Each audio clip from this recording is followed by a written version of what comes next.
Good morning and welcome to our court. Couple of preliminary observations. First, you will note that we are using a video conference equipment here. Judges Rosenbaum and Ginsburg are on the bench in Atlanta with the lawyers, and I am here in the courthouse in Miami. We've employed it this week because I injured my hip. Second observation, if at any point you have any difficulty seeing or hearing me, I don't think that you will, but if you do, please let us know so we can immediately address any problem that might arise. Third, Judge Rosenbaum and I wanted to take a moment to welcome and introduce to you our visiting judge, Judge Douglas Ginsburg, who comes to us from the U.S. Court of Appeals for the District of Columbia, where he serves and has served with great distinction for many years as a United States Circuit Judge, and we are delighted, Judge Ginsburg, to have you with us, and we appreciate your help with this panel very much.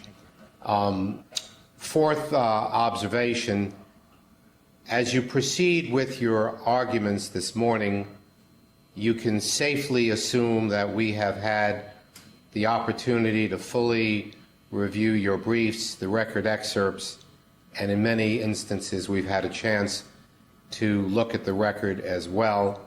So feel free to go really right to the heart of your argument. Finally, for those of you not familiar with our lighting system and our timing system, you will notice that there are clocks in front of you when you get up to argue. And there is a lighting system. Green means, of course, you may proceed. Amber is a 2-minute warning, and red means that your time is up, and we'd be much appreciative if you could bring your remarks to a conclusion when the red light goes on. With that, again, we welcome all of you, and we will begin with the first case of the United States of America versus William Reese et al.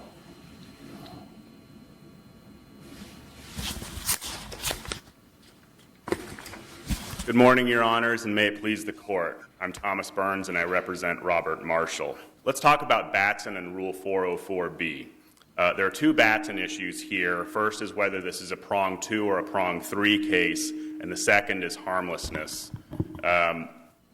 As we know, there are 3 prongs to Batson. The prima facie case, whether you had race-neutral explanation for the strike, and whether the strikes were genuine. Our position is this is a prong 2 case. Can I? I don't know what's going on. I think you're right that there was error with Batson, but I think under our circuit precedent that it would have to be harmless because Ms. Rogers was otherwise a qualified juror. Why is that not the case? Well, there's actually 2 parts to that. Last night, and I apologize that this was so late, I just wasn't able to do this before, but I found a case where you did say we're going to reverse on prong 1 and we're not going to consider harmlessness. And so there's a question even of what is the prior panel precedent. It may not be Williams. Was that before or after Rivera? That was before Rivera, but my position is Rivera didn't change the rule. It said states and federal courts, do what you want. The Constitution doesn't require anything. And what this court had done before was that we're going to reverse Batson errors when they result in the seating of a juror who was peremptorily challenged. But was it before or after Martinez-Salazar? I don't know. When was Martinez-Salazar? Let's see. Well, do you know what date, what year? The decision I'm talking about is Central Alabama Fair Housing Center against Louder Realty Company. Oh. That's a 2000 decision. It was before. Okay, so Before Martinez-Salazar. Okay, so my position is now that is the prior panel precedent, and under this court's precedent, when you have that kind of prior panel precedent issue, you're supposed to follow your prior panel precedent unless the Supreme Court decision was exactly on point. And my position is Rivera and Martinez-Salazar are not exactly on point because they're just saying, do what you want. And we had already done what we wanted, which was we're going to automatically reverse those kinds of Batson errors. Except that isn't Louder based on Swain, and then Martinez-Salazar says that pretty much undermines Swain. I mean, I think that's what you need to address. That may be, Your Honor, but it's not exactly on point. And if you're wrong, then you've got to wait until the Supreme Court says, no, sorry, you're wrong. But you need to follow your prior panel precedent. And my position now, I'm sorry that it's happening late, is that this is the prior panel precedent, and you got to follow it. But let's assume that you don't do that, and you say, sorry, Mr. Burns, you're wrong, and we're going to apply what we think Rivera and Williams did. And then I'm not sure that this did result in the seating of a juror who was qualified. We raised a number of issues at trial that the juror was biased. She's an organist at a pretty conservative church related to victims of burglary, knew Ms. Hardwick, knew the sheriff and his wife, and I think those are good bases, and I'm not sure that when the judge tried to... Why, counsel, would that be enough to suggest that she was otherwise unfair and impartial? She played an organ in a Baptist church. As the district court observed, there was nothing terribly unusual about that. She had served as a juror on a prior occasion. Didn't strike me that that was something that jumped off the page and suggested that she couldn't otherwise be fair and impartial. What is it in particular, if we get to harmless analysis, suggested that she could not otherwise be qualified, i.e. a fair and impartial juror? I think it's the implication from that, those facts. The organist at a conservative church I viewed as a proxy for what her politics were. And if her politics are very conservative, she'll favor law enforcement, and if she favors law enforcement, she'll... Let me see if I understand. The hypothesis is, if a woman belongs to a Baptist church and she plays the organ, and the church is arguably conservative, although I'm not sure I know exactly what it means, but let's assume we give it your common meaning, that she must otherwise be politically conservative, and therefore she would be unfair and partial? That seems to me the attenuated link of those hypotheses. You understand why I raise it? I do, Your Honor. That's what I've... It's not a terribly compelling... You understand, it's not a terribly compelling argument of partiality. That is our... What else do you have? That's what we... Yeah, what else do you have besides... Yeah, what else do you have, though, factually, beyond the playing the organ in a church and sitting on a jury once before? The fact that she knew the sheriff and his wife, but that wasn't that wasn't explained as a reason for the strike. It was just a fact that came out during jury selection. And those were pretty much the facts that I was relying on that show bias. There were other reasons for the strike, but those were the only facts I could identify that would show bias here. Let me ask one other question. You're over your time, but you're on our time, not yours, so don't worry about it. Tell me what the error was. Forget harmless for a moment, and tell me what the trial judge did here that was error. We agree there's no error at the first prong prima facie showing, right? I've adopted somebody else's argument, and I'll let him answer that question. Okay, you want to go to the second prong? Yeah. Right? Yes.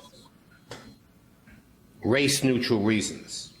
Tell me where the error was there on Juror 29. Well, I think it's pretty plain that there are errors here on the race-neutral reasons, because each of those reasons, organist at a conservative church related to victim of burglary, knew the sheriff and his wife, and the other reasons that were raised, those are race-neutral. And it can be silly, superstitious, whatever, a gut feeling, and that's good enough. That qualifies as race-neutral. So I think to the extent this is a prong 2 ruling, it's incorrect, and that's a problem. The question then would become, let's say you conclude this is not harmless, and what do we do now? What's the appellate remedy? And I think the appellate remedy is you have to vacate the judgment and remand to the district court. It's like, you need to finish your analysis. You need to go to prong 3, maybe hold an additional hearing, and decide whether these strikes, the reasons for the strikes that were provided were genuine. And I think that's a fair remedy here, because like one of the government's positions is, oh, this is prong 3, they're doing this on genuineness, and we know that because of the context of these prior rulings. I think the context goes the other way. I think when the judge was doing the analysis before, he was saying, okay, those are race neutral, now tell me your pretext. Let me ask you a question. If we were to engage down that road of examining the racial composition of the Venire panel, the racial composition of the jury that was seated, we don't even have any of those facts, though, do we? Yes, Your Honor, and that I called pretty much everyone I could try and find to identify those, and we could not find the... Right, so the part of the problem I'm making is that it seems to be almost impossible on this record, and help me if I've got this wrong, to determine whether the district court actually committed clear error. We just don't have any of the statistics. We don't know, one, as I said, the composition of the jury Venire at any point, including the composition of the seated jury. We don't know the percentage of white jurors that remained in the uncalled Venire. It seems to me that it would be impossible for an appellate court to make that kind of analysis, even if theoretically you otherwise might be right. You follow what I'm raising, and I don't see how the district court could do any better than we could with what we have at this point. I absolutely follow what you're saying, Judge, and I've considered this before. I don't really know what the answer is. I think maybe the best analogy would be what would happen to a conviction if you just lost the record completely and you didn't have the transcripts or anything. What would happen to that kind of conviction? And I think maybe the answer is you just have to do it over again, but this is sort of a special circumstance because it relates only to jury selection, and we have the transcript, we just don't have the questionnaires and the statistics. So I've considered, I just don't know what the answer is. I thought you could tell from the record, you can't tell the backgrounds of the two alternates, but you can tell that 11 of the impaneled members were white and one was Hispanic. Am I mistaken? That's absolutely correct, Your Honor. That's correct. It's just that the things that we're missing are the questionnaires, and I would assume that the questionnaires would have something where you identify. Yeah, the questionnaires did have something where you identified what your racial background was. So we don't know what the jury pool looked like. We don't know what the jury pool. There was a footnote in my brief where I said these are the things that are missing, and I just don't know the answers to those. And it wasn't just that I didn't know. I tried to find out, and I couldn't. But we know that you all had 14 strikes, but you exercised only 10 of them, and with those 10, you struck 8 white jurors. Is that right? Yeah, I thought it was 9 white and 1 Hispanic. I'm not sure. All right. I may be. It was all whites except 1 Hispanic. Yeah. I thought the total was 9, maybe it was 10. Yeah, it was one or the other. Thank you, counsel. Okay. And we'll hear from Mr. Gogans. Good morning. I'd like to start on the Batson issue with respect to how the Middle District selects jurors. In the Middle District, it's what I would call somewhat of a banding approach. You get 12, the strikes are made from the 12, you fill in what you need next, and once you get your requisite number, you're done whether you've exercised all your strikes or not. In this particular case, the government has referenced that there were other jurors other than the juror in question who knew one of the prosecutors. My review of the record indicated that there were 4 who actually knew Ms. Hardwick, but only 2 of them were reached before we reached the requisite number. One was juror 29, the one in question. The other was number 93, who is the alternate that we struck. The other 2 were 130 and 185, but they were never reached during the process. So of the 2 people that knew the prosecutor, we exercised strikes on both of them. So no one was impaneled who knew Ms. Hardwick? Not that I recall. I'm sure I'll be corrected if that's wrong. But we did not reach the other two. Government has also mentioned in the district court as well as in brief the fact that Juror 29 had met Ms. Hardwick some 30 years ago. They're saying, well, that was a long time ago. My response to that would be, I might remember somebody I met week before last, but if it's somebody I met 30 years ago, it must have been memorable. So actually, I think that militates in our favor. Wasn't the circumstance that the prosecutors had children in school where That's correct. the juror 30 years ago? Right. She worked, I believe, in the office at a school in Montgomery and knew Ms. Hardwick and the family through the school. And probably knew every family that went through the school. That I can't speak to. Right. But I mean, to say it's significant because she remembered it, there's a little bit of well, it's certainly an inference, but it seems like a bit of a stretch because she knew them because she was a school administrator and they had children in the school. Well, that was the way I viewed it. As to any distinctions between this case as well, why is this juror somehow viewed as not fair when perhaps a juror, for example, the one in Williams, was seated and that was held to be harmless error. In the Williams case, there wasn't anything that I read that was particularly directly related to that case. It was simply that the juror was an Air Force Reserve officer and had been a crime victim. But in this case, in addition to the other factors that we cited in district court as well as in brief, this particular juror actually knew one of the trial participants on the other side. So I think we've got that distinction between this case and some others. Also, somewhat of a housekeeping matter, for some reason, Mr. Pettis has a separate case number which was consolidated. I guess my case number only has one defendant or one appellant. Yes, but we consolidated the matter for argument since it all arose out of the same factual matrix and trial. And to the extent necessary that I may, I do adopt the arguments of the other appellants. Thank you very much, counsel. We'll hear from counsel for Mr. Pettis.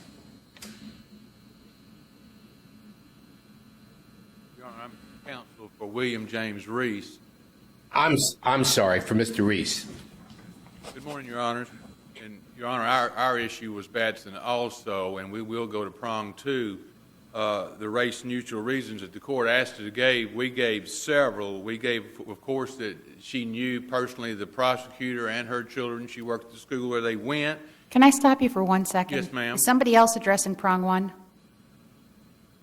I'm not arguing prong one. I understand, but let me ask you, in our circuit, isn't it the case that just the mere fact that you happen to have struck a number of people of the same race is not enough in and of itself to satisfy prong one? Well, Your Honor, let me give you who we did strike. We actually struck 8 whites, 1 Hispanic, and 1 black alternative juror. So they were not all white. Oh, right. So, But I guess my question for you is, do you agree that under our case law, it's not enough, even if you did strike, even if everybody you struck happened to be white, that's not enough in and of itself. There has to be something more. yes, Your Honor. And Right. I want to explain, Your Honor, we had 6 attorneys trying to put this together when they raised the reverse Batson. So we have our heads going together and one person basically speaking. So that issue, I guess, maybe wasn't addressed as firmly as it was, but we felt comfortable with our race-neutral reasons, and we gave those to the court. As I've said, that she was personal friends with the Elmore County Sheriff and his wife. I live in Elmore County. Let me promise you that's a very conservative county. That's a very tough sheriff, and he's been there for a long time. That's certainly race-neutral. That's certainly a reason for her not to be sitting on this jury. Let me ask you a question, counsel, if I can. Again, the problem that I see here, or at least one of them, in making any Batson analysis, is that we don't have some of the critical facts that we might need to have, including among which is that we don't know the racial makeup of the Venire panel. Is that not correct, that we don't know how many whites, how many blacks, how many Hispanics were in the pool to begin with and otherwise might have been available for choice? Your Honor, that it would be correct. I would argue to you that the Middle District of Alabama would be mostly a white area, but that would be my only argument to make. We do not have that on the record. But in any case, The reason I raise it, the reason I raise it is if the jury was 96% white and you struck 8 whites, you look at it with one coloration. But if the percentages were sharply different of what the composition of the panel was, then you might be able to draw different inferences at each stage of this analysis. And I'm just concerned that the parties have not provided us with what seemed to me to be pretty important data on this question. How do we get around that? How do we make the kind of analysis you would have us make in the absence of data that seems pretty important to the analysis itself?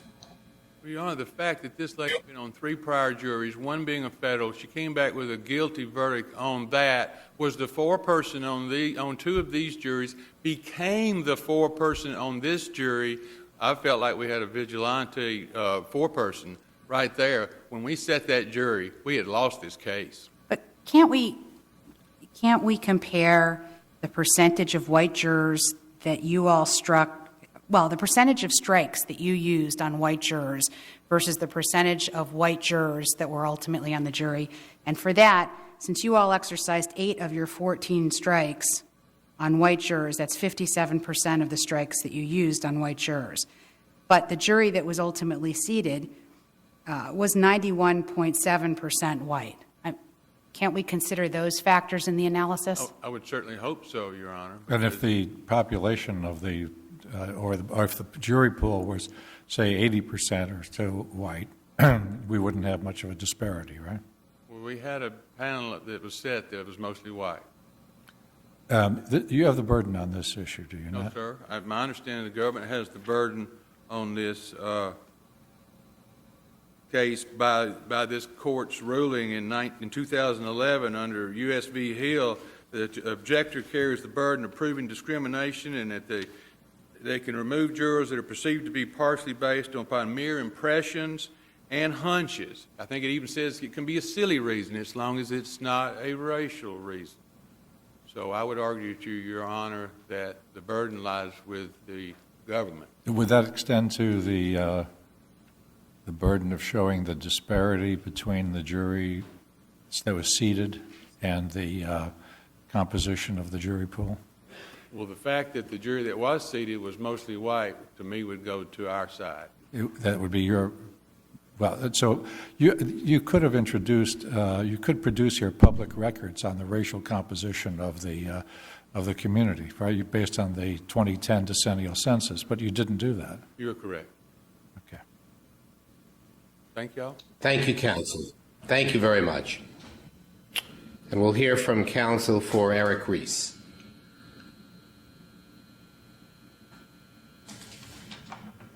Good morning. I'm going to adopt the arguments that were made by counsel on the Batson issue. I had 3 issues.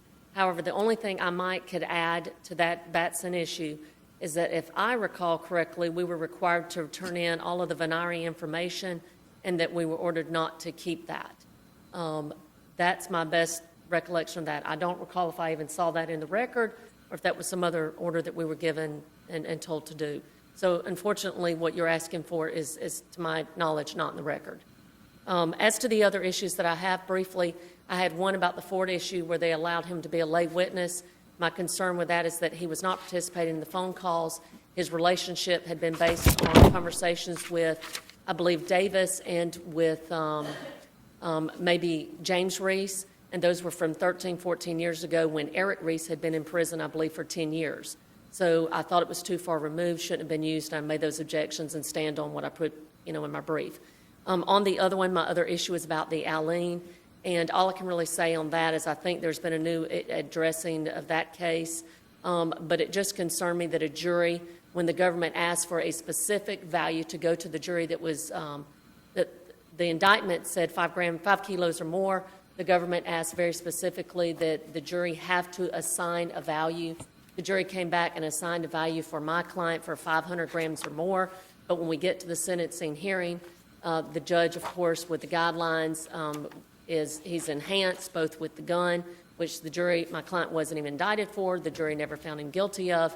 He was enhanced both with the gun and with, I think the judge found 5.5 kilos. They were asking for 50 kilos or more, so the judge at least did come down to 5.5 kilos. It just concerns me at any time that if you ask a jury to look at the specific value or quantity and they come back and say, we found you guilty of the conspiracy, but this is all we found you guilty of, it just doesn't seem right to me. I know everybody submitted the case law, I'll lean in the other, but it doesn't seem right to me that it should be allowed to enhance that at sentencing. If the jury addressed the issue, I feel like it should be left at that. And I'll be honest, I can't even remember right now. It is related conduct, yes?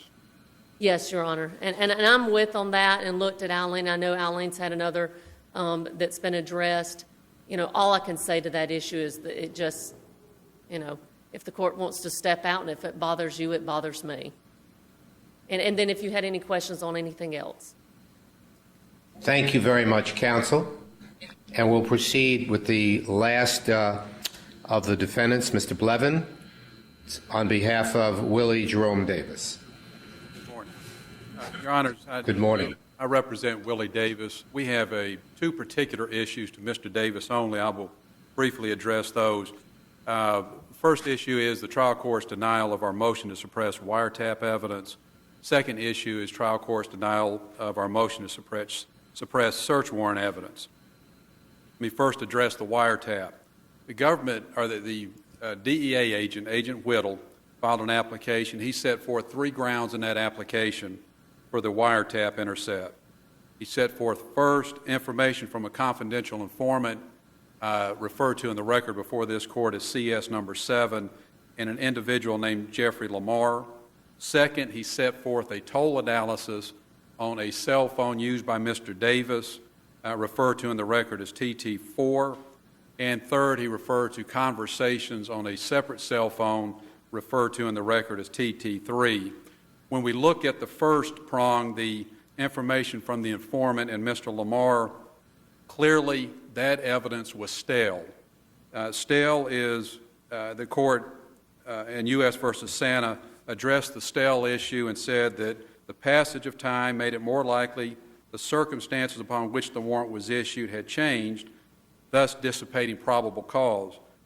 CS number 7 gave information 5 years prior to the application for the wiretap. That was stale. Lamar gave information 3 years prior to the application for the wiretap. That was stale. In addition, the information provided by Lamar talked about events that happened approximately 13 years earlier. We think there can be no question that that information was stale, and I think the government pretty much concedes that in its brief in saying that alone would not establish probable cause. Second, the toll analysis. The application reflected that Mr. Davis had talked with Delmon Bletson and William Ford, the government says were 2 known drug dealers. They said there were approximately 100 communications back and forth with those individuals over roughly a month's time, and that was it on the toll analysis. When the court looks at that alone, does the toll analysis alone establish probable cause? The answer has to be no. And I'll address all these together finally when I conclude my comments. When we look at number 3 alone, it was the wire intercepts on TT3, which was a phone belonging to Mr. Bletson. We begin with the notion that in U.S. versus Fury, the court held that ambiguous conversations may be used as a predicate for probable cause so long as those conversations are reasonably interpreted. In U.S. versus Cross, this court held that a warrant would be illegal if based on deliberate or reckless misrepresentations essential to a finding of probable cause. As to that third issue, we have 8 conversations that were intercepted on TT3 that were used in that application. We have argued before this court that Agent Whittle's interpretation of those benign discussions was unreasonable and amounts to a deliberate or reckless misrepresentation of what was said in those discussions. We think in evaluating those 8 discussions, we have to use an objective standard. And when you objectively look at each one of those discussions, we don't think any reasonable belief can be formed that those were discussions about drug transactions. The only person that we think could make that determination was Agent Whittle. He made a subjective determination, and we think looking at that objectively that the court would accept our argument on that. For those reasons, we say the wiretap evidence should have been suppressed. Turning to the search warrant. The search warrant was issued on Mr. Davis's residence. Again, there were 3 grounds set forth. First ground was the information from informant, CS number 7, and Mr. Lamar. For the same reasons I discussed on the wiretap, that information was stale. It could not form the basis for probable cause. The second ground were intercepts on Mr. Davis's cell phone. Those intercepts came as a result of the unlawful wiretap that was issued with respect to the first issue. We say that wiretap on Mr. Davis's phone was unlawful. That evidence could not form a basis for the search warrant of his residence. The third ground set forth on the search warrant was a benign discussion between Delmon Bledson and his wife, Ms. Jackson, and a notation in the application that a gray vehicle had pulled up in Mr. Davis's driveway on 2 separate occasions. Objectively looking at that discussion and objectively looking at the fact that a vehicle pulled into his driveway on 2 occasions does not form probable cause. For those reasons, we say the search warrant should have been granted by the trial court and the evidence of that search also suppressed. Your Honors, my time is up. I'll be happy to entertain any questions. Any you might have. suggestion of bad faith here On the part of the government's use of this evidence or the interpretations that were offered? Your Honor, we don't think the government's acted in bad faith. We do believe the agent, the DEA agent Whittle, acted in bad faith when he clearly misrepresented his interpretation of benign discussions. I think one of the best examples of that is set out at page 8.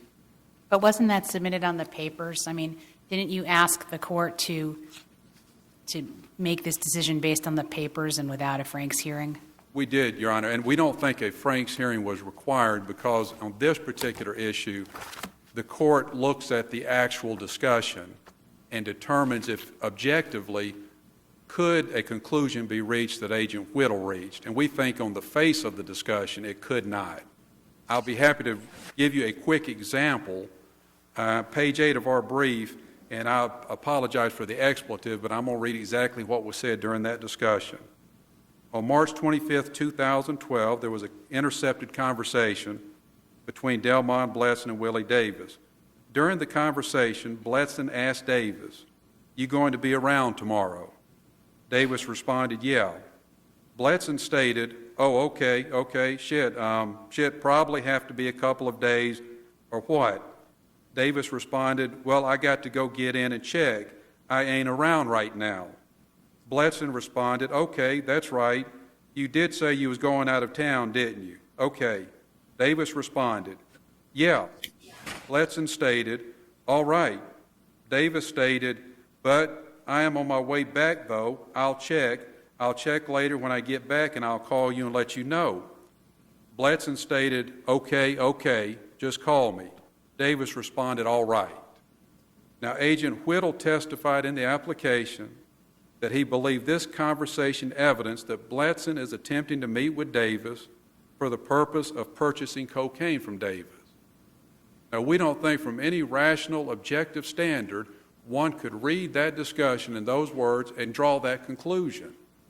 We say Agent Whittle did that on that discussion. He did it on all 7 subsequent discussions that were recounted in that application. So we think under the holding that I've cited, the U.S. Fury and the case decided by this court, that those are clearly deliberate and reckless misrepresentations that were presented to the magistrate judge who issued the warrant. We think that evidence should have been suppressed. Thank you, counsel. Yes, sir. And we will hear now from Gray Borden for the United States.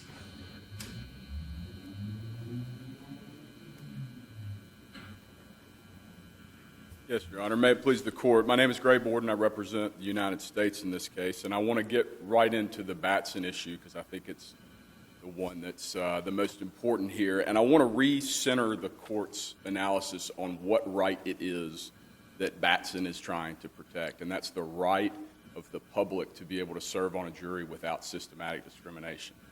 And that's the right that we as the government were trying to vindicate in this case. And because that's the point of Batson, that's why we have to strike this balance with the harmless error review instead of automatic reversal.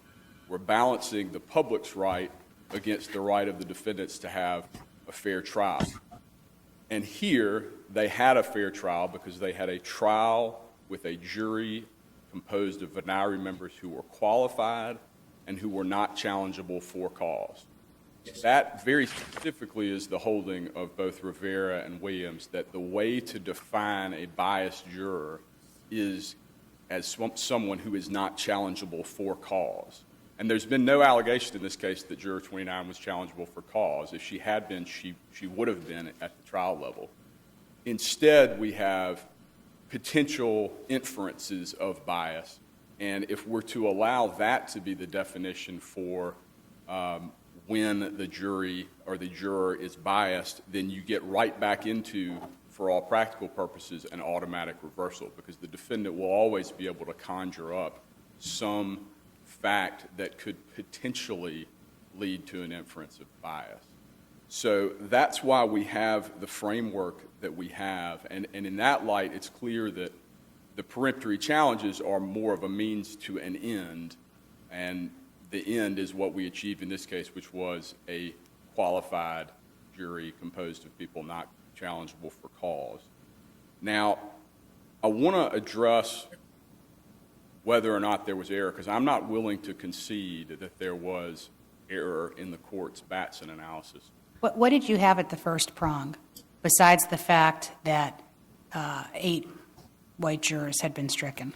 We had the pattern of strikes, and that was combined with the race of the defendants. You had 6 black defendants, and you had a pattern of striking white venire members. And How is that anything more than that everybody who was stricken or that everybody who was stricken was white? I mean, it seems like that's not enough under our case law. You know, the way I read the Walker case, and maybe to a lesser extent Robertson, is that can be enough. That those facts combined with the court's observations about the questions asked during voir dire can be enough. There's nothing about the questions that were asked during the venire, though. There's nothing in this record that explains why, and you all didn't say anything. All you said was everybody who's been stricken is white. So how do we get enough to get prong 1? Well, and I agree, Your Honor, and that's a good lesson for me as a frontline prosecutor to put that in the record next time. And I want to respond to an earlier... But if it's not in the record, how can we consider it?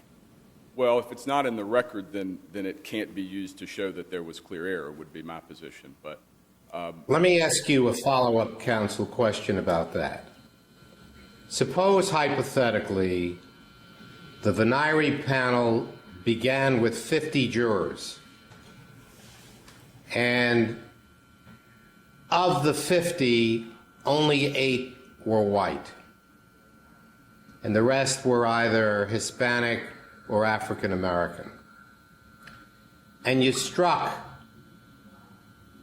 there was a strike to all 8. Would that be enough to establish a prima facie case? Every white on the panel was struck. it could be if you had circumstances like a clear racial division among the defendants that was in line with that pattern.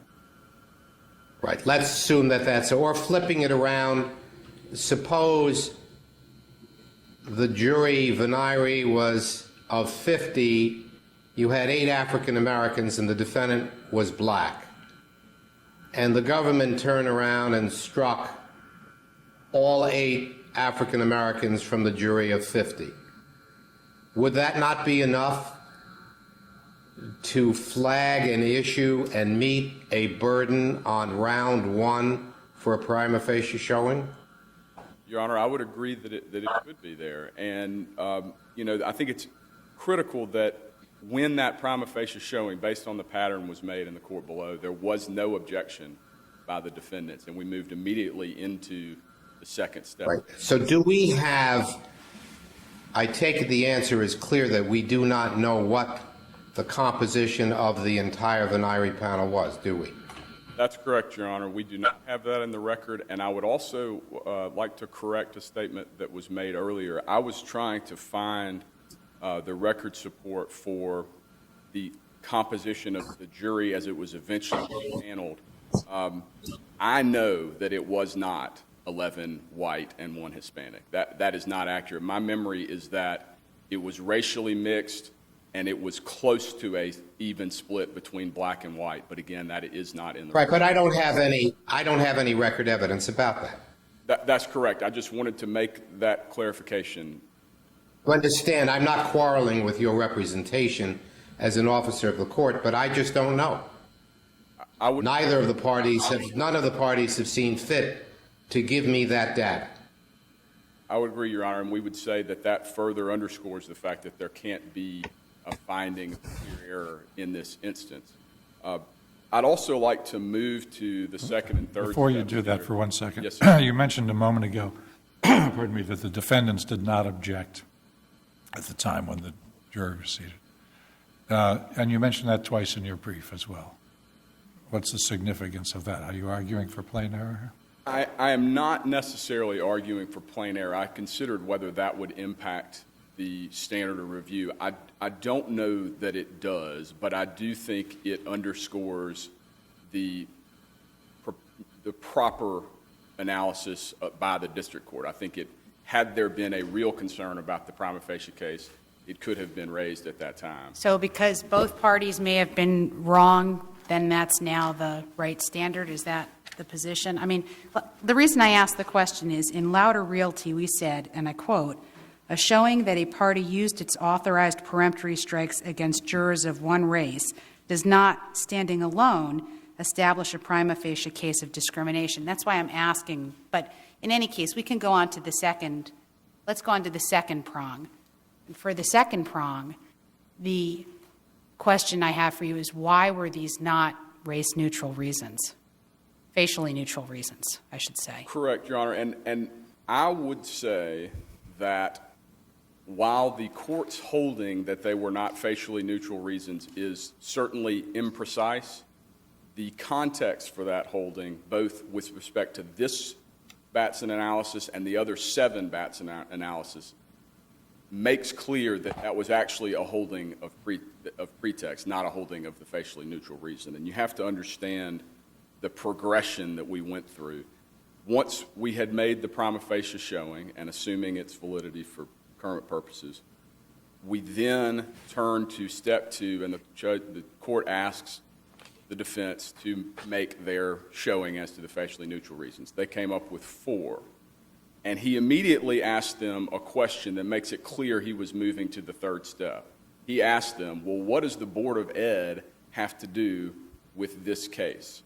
That's clearly a question that... Didn't all of that, let me stop you, counsel, didn't all of that happen because it seems to me the process was more confused when they discussed Juror 29 than the others, because immediately after the appellants offered their race-neutral justification, the assistant U.S. attorney interjected saying, "Judge, may I comment?" And then you proffered an argument regarding pretext before the district court, ultimately ruled that it didn't find any racially neutral reasons and granted the Batson challenge. That's the sequence, right? After the court asked that question about the Board of Ed, it was, to me in the court, it was clear that we were moving into the third step, into the pretextual analysis. And we did that. The problem is the record is not clear, but I think it does suggest that prongs 2 and 3 were conflated because of how the argumentation developed. Is that a fair statement? I agree, Your Honor, and under Robertson and other cases in this circuit, I don't see the collapsing of the second and third steps to be clear error. And to find that it is here would really be elevating the form over substance in a way that this court doesn't do very often. This is, in this context, there are 8 Batson strikes. In 5 of them, the judge explicitly used the word pretext, and that made it very clear that he understood the analysis. In addition to that, what we're discussing when we talk about whether those reasons had been applied discriminatorily or were, actually used on similarly situated black jurors, what we're talking about is the genuineness or the pretextual nature of those reasons that were stated. And it's significant that after we got through those first 4, which were not applied universally to black and white jurors or were, for all we can see in the record, in no way related to the case, this idea of her working for the Board of Education, the court asked for some input from the appellants on how that impacted their jury selection and got no response at all.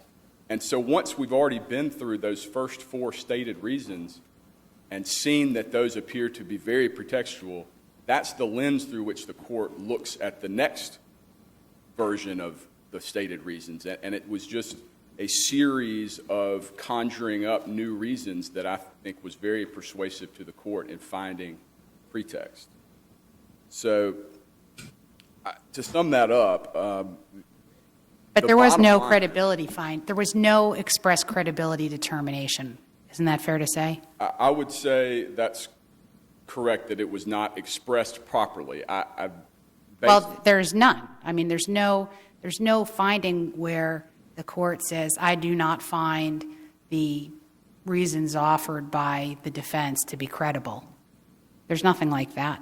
And, Your Honor, the substance of the argument and of the court's findings would indicate that that is what the finding was ultimately when he said, I find that there is no face-neutral reason. But I agree that that is not stated correctly. He doesn't say, I find that these are pretextual. He just says, I don't find that to be a facially neutral reason, right? Absolutely. I agree with your characterization of the record.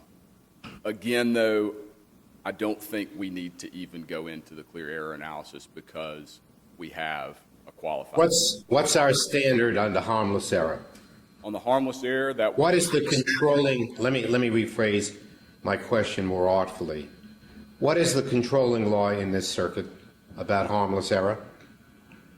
Both Rivera and Williams in this context are controlling, and they hold that it is not harmless error unless there was a juror that was seated who is not qualified. I'll turn now. I think you mean the opposite. Would you restate that? Yeah, well, then I must have stated it incorrectly, so let me try that again. Both Williams and Rivera hold that the error is harmless unless a juror was seated who is not qualified or who is constitutionally biased, that is, challengeable for cause. And what is your position on the defense's argument that Williams is not good law and we're bound by Louder?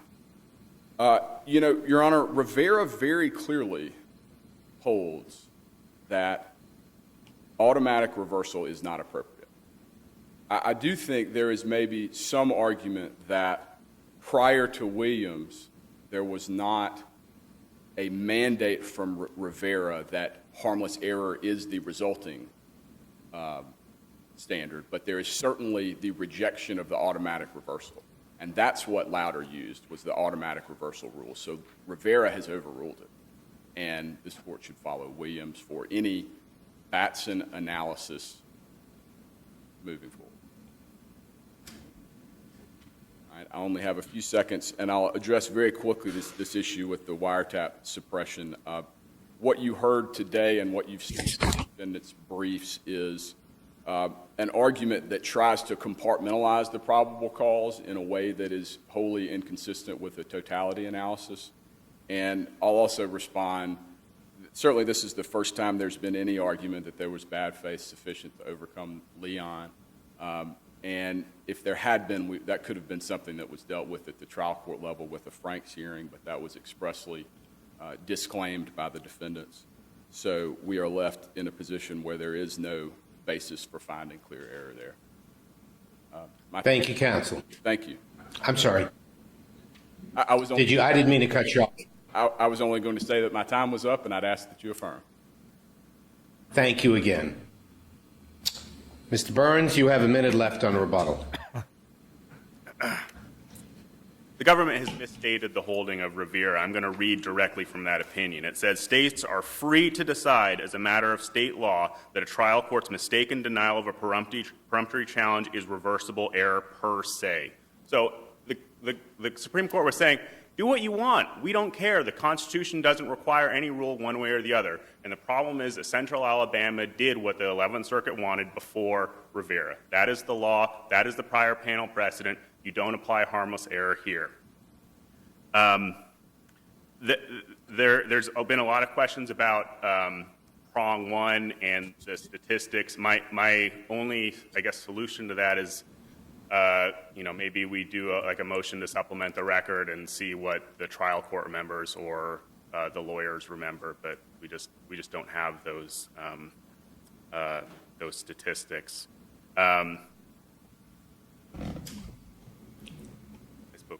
So let me ask you this question. I want to just go back and see if, on prong one, take this hypothetical.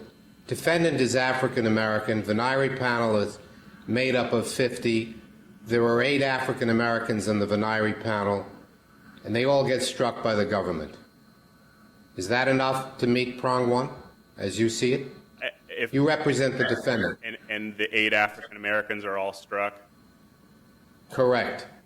I think it probably would meet prong one. In that case. I think what's more likely, the hypothetical here, is that we had a Venire panel of 50 and 40 of them were white, and then we had, I was mistaken, it's the statistic we said earlier, 8 struck whites and one African American and 1 Hispanic. But in that case that Judge Marcus presented, you have something more than just the mere number of people who are stricken, right? You have the fact that every African American on the panel is stricken. Yeah, you are going after them, and I think the inference can be drawn. Right. What you have, counsel, what you have are 2 statistics. One, the makeup of the underlying panel, the entire panel, and 2, the numbers struck. Here you have the latter but not the former. We can speculate that the number of whites must have been greater than 8, but we don't know that on this record. So the problem I'm simply raising is, on this record, we do not know what the composition is, so we don't know with any degree of certitude how to make the comparison, right? And my only potential solution to that is to see if we can supplement the record somehow to give you these additional statistics. Well, let me go back to the question that Judge Ginsburg asked earlier. Doesn't the burden rest with you? I think... Shouldn't you have, or putting it more sharply, shouldn't you have come in with those statistics? It wasn't impossible to do that. You could have come in and said, here's the panel, there were 40% were African American and 60 were white, or 50 and 10 were Hispanic. You could have done that or made some effort. We don't have any of that here, do we? At this time, you do not.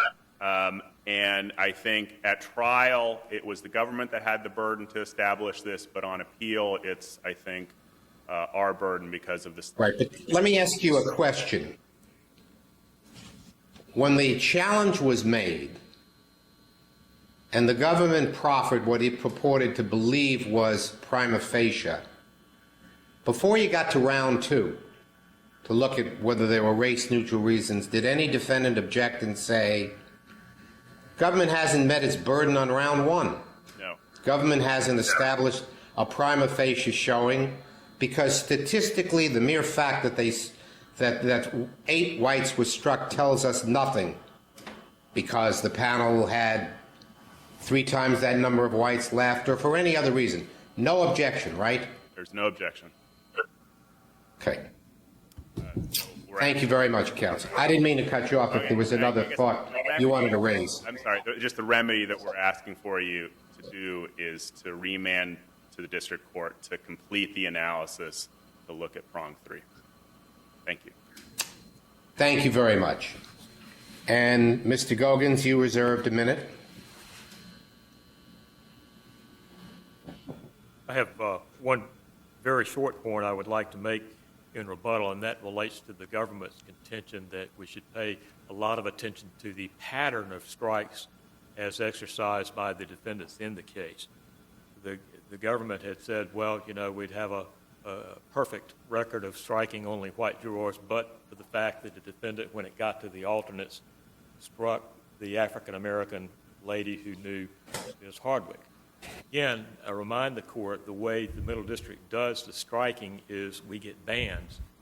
She didn't even come up for us to strike until we were at the alternates, and we struck her when we got to her. Thank you, counsel. Finally, Mr. Blevins.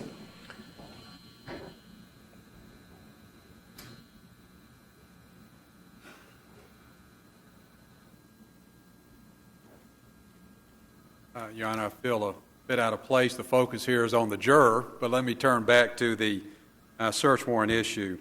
A Franks hearing is required if we allege that the agent gave false or misleading evidence in support of the application. We think there's a distinction here. We accept on his face the statements that Agent Whittle gave in the application. A distinction is we're not saying that was false. There was no need for a Franks hearing. A Franks hearing would have brought nothing out other than what we have before us now. What we're saying is, objectively, looking at the language, one of which I read earlier, no reasonable person could objectively look at that language and conclude it's involving criminal activity. In this case, suppose Agent Whittle had said he overheard an intercepted conversation that said, and Davis said, I'm going to get my lawnmower out and cut the grass. If just because Agent Whittle says he believes that's coded language and it's indicative of drug activity, we don't think is the standard. We think it's an objective standard. But in order to show bad faith, I'm sort of conflating your two arguments here, but in order to show bad faith, wouldn't you have to show that he didn't really believe that? He didn't really believe what he said the conversation meant? Your Honor, I don't think we do, because I think objectively the trial court and this court can look at that language. We don't think it. Suppose Agent Whittle came in the courtroom and said, Mr. Davis said he was going to get his lawnmower out and cut the grass. I subjectively believe that was a discussion about drug activity. The standard is an objective standard, not the subjective standard of the agent interpreting the conversation. And that's what we're asking this court to do. Objectively look at the language and see if there's any reasonable way it could have been deemed to be about drug activity. If not, Agent Whittle's subjective belief is entitled to no deference. If not, he acted recklessly or dishonestly in presenting that application to the magistrate. And the good faith exception says, or does not apply, if the magistrate was misled or if the affidavit is so lacking in probable cause or could not have harbored an objective reasonable belief in the existence of probable cause. Those discussions, those 8 discussions, did not establish probable cause using the objective standard.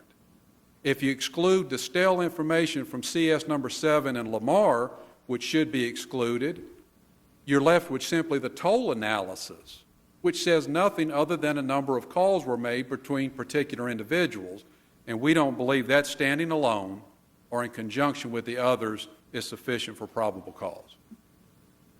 Thank you. Thank you, counsel. And thank you to all of the lawyers. And I did want to take a moment. I noticed Mr. Burns that you were court appointed for Mr. Marshall, and we very much appreciate you taking on that burden. Thank you.